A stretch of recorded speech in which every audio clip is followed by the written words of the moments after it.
Hi students, computer class day 4 में आपका स्वागत है।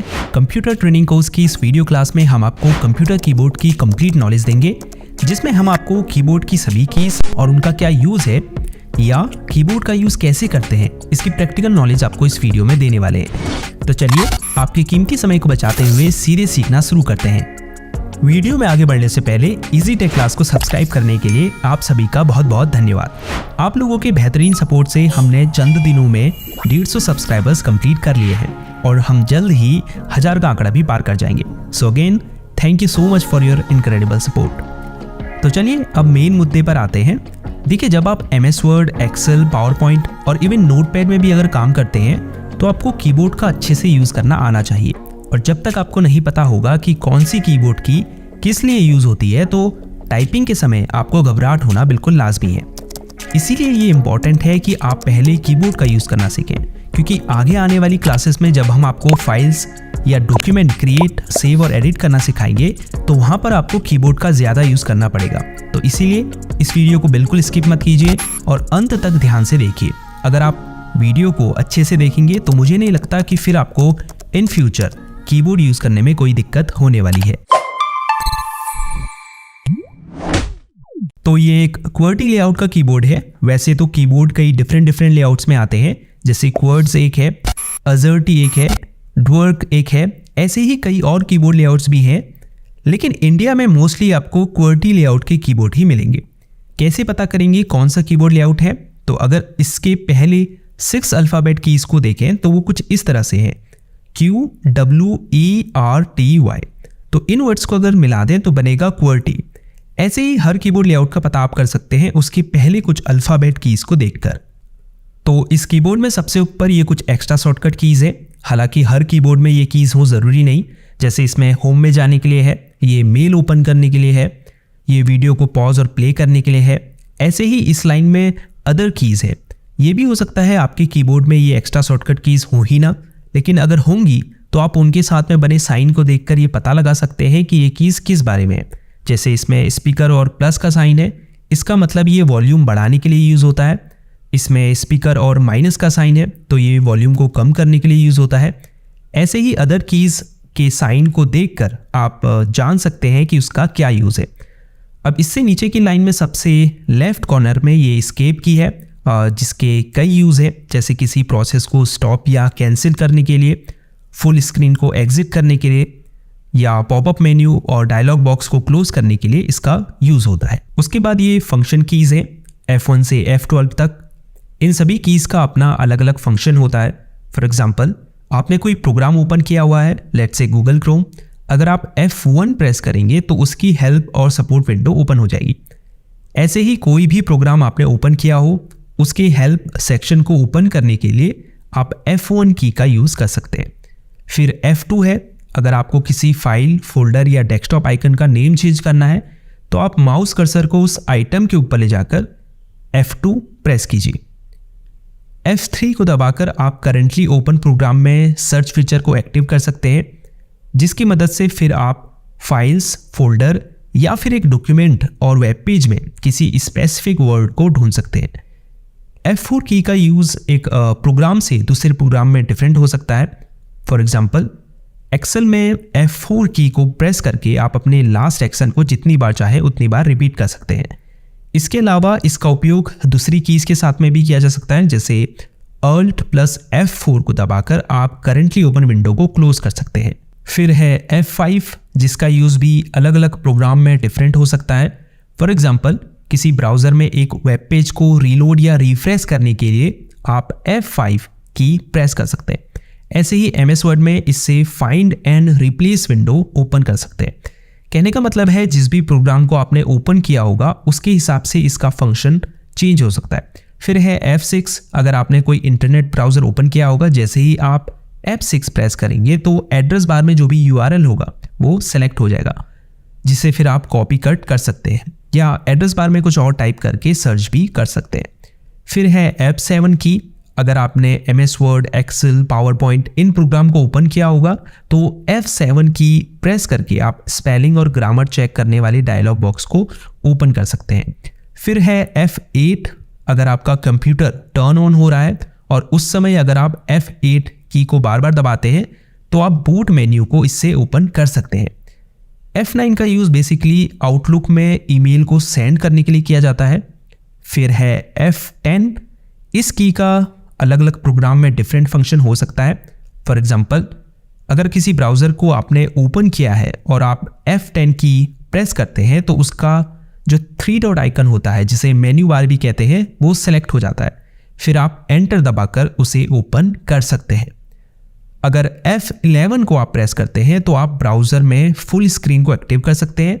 वापस F11 प्रेस करके फुल स्क्रीन को एग्जिट भी कर सकते हैं। अब लास्ट फंक्शन की F12 है। अगर आपने MS ऑफिस का कोई एप्लीकेशन ओपन किया होगा तो आप जैसे ही F12 की प्रेस करेंगे, इससे save as dialog box open होगा, जिससे आप अपने डॉक्यूमेंट को कंप्यूटर में सेव कर पाएंगे। तो ये थी F1 से F12 तक की फंक्शन कीज़। अब इसी लाइन में सबसे राइट कॉर्नर पर 2 कीज़ और हैं। पहली में लिखा है PRT/SCR SYSRQ। ये प्रिंट स्क्रीन की है, जिसे अगर आप प्रेस करेंगे तो आपकी पूरी स्क्रीन क्लिपबोर्ड में कैप्चर हो जाएगी, फिर जिसे आप पेंट सॉफ्टवेयर में जाकर पेस्ट कर सकते हैं। अगर आप अपनी पूरी स्क्रीन का स्क्रीनशॉट लेना चाहते हैं तो आप प्रिंट स्क्रीन की का यूज़ कर सकते हैं। हो सकता है दूसरे कीबोर्ड में PRTSC या फिर PRTSCN ही लिखा हो, लेकिन आपको ये देखना है कि अगर शुरुआत में PRT लिखा है तो वो प्रिंट स्क्रीन की ही है। लास्ट में स्क्रॉल लॉक की है। जैसे ही आप इसे प्रेस करेंगे आप देख सकते हैं स्क्रॉल इंडिकेटर ऑन हो चुका है। इसका मतलब ये है कि अब स्क्रॉल लॉक इनेबल है। अगर आपने MS Excel ओपन किया है और आप स्क्रॉल लॉक को इनेबल करते हैं तो इससे क्या होगा, स्प्रेडशीट में जो भी सेल सेलेक्ट होगी वो लॉक हो जाएगी, और जब आप अप डाउन और लेफ्ट राइट एरो की दबाएंगे तो आप दूसरी सेल्स में मूव करने के बजाय स्प्रेडशीट में up down left right scroll करेंगे। अब जिन भी कीज़ में सिंबल्स बने हैं ये सभी, उसके बाद ये अल्फ़ाबेट्स वाली कीज़, उसके बाद ये न्यूमेरिकल कीज़, फिर यहाँ भी जो सिंबल्स हैं, ऑल्दो न्यूमेरिकल कीज़ यहाँ भी हैं।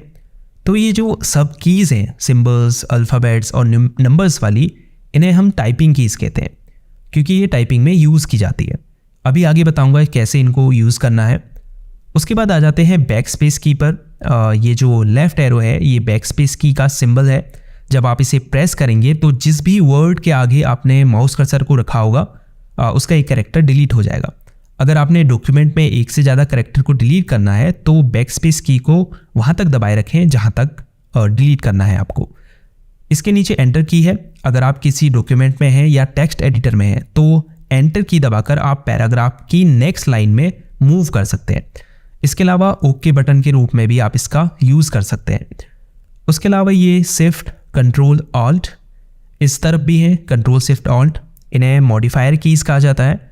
ये जो कीज़ है ये हमेशा दूसरी कीज़ के साथ में इस्तेमाल की जाती है, जिन्हें हम शॉर्टकट कीज़ भी कहते हैं। अगर आपको इन सिंबल्स को अपने डॉक्यूमेंट में ऐड करना है जिनमें नंबर्स लिखे हैं, कुछ कीज़ में 2-2 सिंबल्स हैं, अगर आप इन कीज़ को प्रेस करेंगे तो पहला सिंबल तो टाइप हो जाएगा, लेकिन जो इसमें दूसरा सिंबल बना है वो टाइप नहीं होगा। तो इन्हें टाइप करने के लिए फिर आप इन्हें शिफ्ट के साथ दबाएंगे।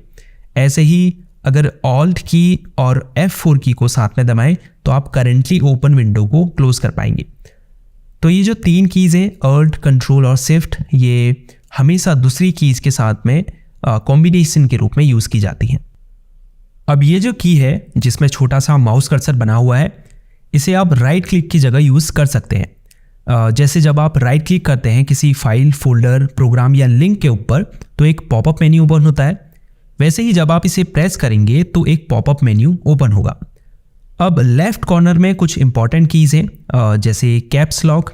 अगर आप किसी अक्षर या शब्द को कैपिटल लेटर में टाइप करना चाहते हैं तो कैप्स लॉक को प्रेस कीजिए। यहाँ ऊपर अगर आपको कैप्स इंडिकेटर ऑन दिखे, इसका मतलब कैप्स लॉक इनेबल है। कैप्स लॉक की के ठीक ऊपर टैब की है, जिसके कई सारे इस्तेमाल होते हैं। जो कॉमन यूज़ है वो ये है कि जब हम वर्ड में या नोटपैड में होते हैं और स्पेस की प्रेस करते हैं तो माउस कर्सर एक कैरेक्टर आगे मूव होता है, जबकि टैब की को दबाकर आप इसे 4-5 कैरेक्टर आगे मूव कर सकते हैं। अब इस तरफ आ जाते हैं, ये है इंसर्ट की।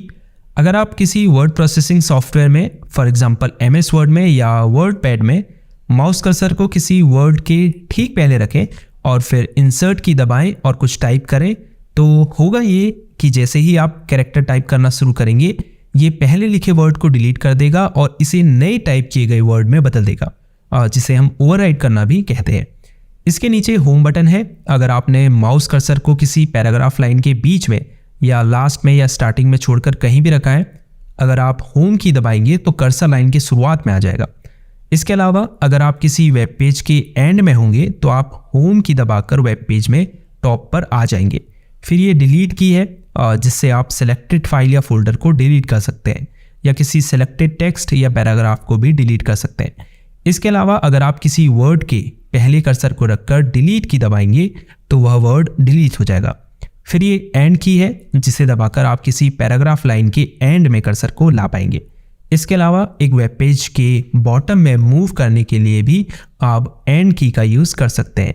ये पेज अप और पेज डाउन की है, जिसे दबाकर आप एक डॉक्यूमेंट या वेब पेज में ऊपर नीचे स्क्रॉल कर सकते हैं। ये नेविगेशन कीज़ हैं, अप डाउन राइट और लेफ्ट। इससे आप पैराग्राफ में ऊपर नीचे दाएं बाएं मूव कर सकते हैं। इसके बाद इधर भी डिलीट और एंटर की है। फिर ये न्यूमेरिकल कीज़ है और फिर ये नंबर लॉक की है। क्योंकि अगर आप देखें तो इन नंबर्स की के दो फंक्शन हैं, जैसे इन पर नंबर भी लिखा है, दूसरा ये नेविगेशन के लिए भी यूज़ होती है। जैसे देख सकते हैं up down left right arrow बने हुए हैं, पेज अप पेज डाउन है, होम और एंड है, मतलब एक ही की के दो फंक्शन हैं। तो अगर आप बिना नम लॉक इनेबल किए इन कीज़ को प्रेस करेंगे तो ये नेविगेशन का काम करेगी, लेकिन अगर आप नम लॉक इनेबल कर देंगे फिर आप नंबर टाइप कर पाएंगे। ये ऊपर नम इंडिकेटर आपको बताएगा कि नम लॉक इनेबल है या डिसेबल है। तो ये थी कंप्यूटर क्लास डे 4, जिसमें आपने कीबोर्ड की सभी कीज़ और उनका यूज़ करना सीखा। जाते जाते वीडियो को लाइक ज़रूर कीजिए, क्योंकि इससे हमें पता चलेगा कि आपको यह वीडियो पसंद आई है, और चैनल को सब्सक्राइब भी ज़रूर कीजिए। कोई सवाल या सुझाव हो तो नीचे कमेंट करें, हम उसका रिप्लाई आपको ज़रूर देंगे। तो इस वीडियो में इतना ही। See you in the next video. तब तक के लिए गुड बाय।